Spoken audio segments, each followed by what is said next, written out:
Hey families, last time we checked in, we were finishing up our earlier units, and most recently we have done um, Unit 3, which was all about the Constitution. It was like the intro to the Constitution, and they did some really incredible public service announcements connecting a topic that they care about with the Constitution. And so you should check it out. Click right up there. All right.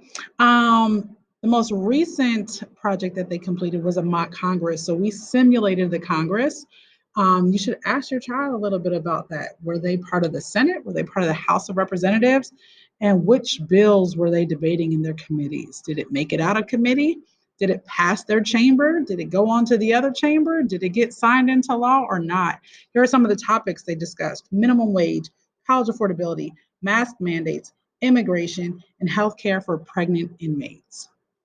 Okay, then we followed that up with some guest speakers. So we had State Senator DeAndrea Salvador and State Representative Terry Brown Jr. join us. We also had City Council member Victoria Watlington. All of these people represent the Still Creek area, and I really thought it was important for our students to have access to the people who represent us. So our next move, well, right now we're talking about the executive branch, and they do have a project due on Monday, the 8th, for honors. They are creating a book on two different presidents where they have to do profiles on them. They're not totally thrilled about it because one of the presidents has been assigned. A couple students have already asked to change. The answer is no. However, the second president is totally their choice.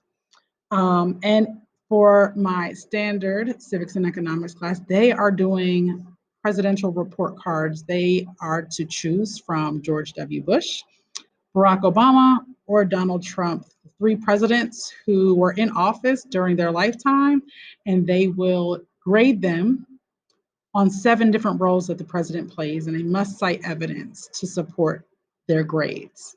Okay. And then when we're finished that, we'll finish that early next week.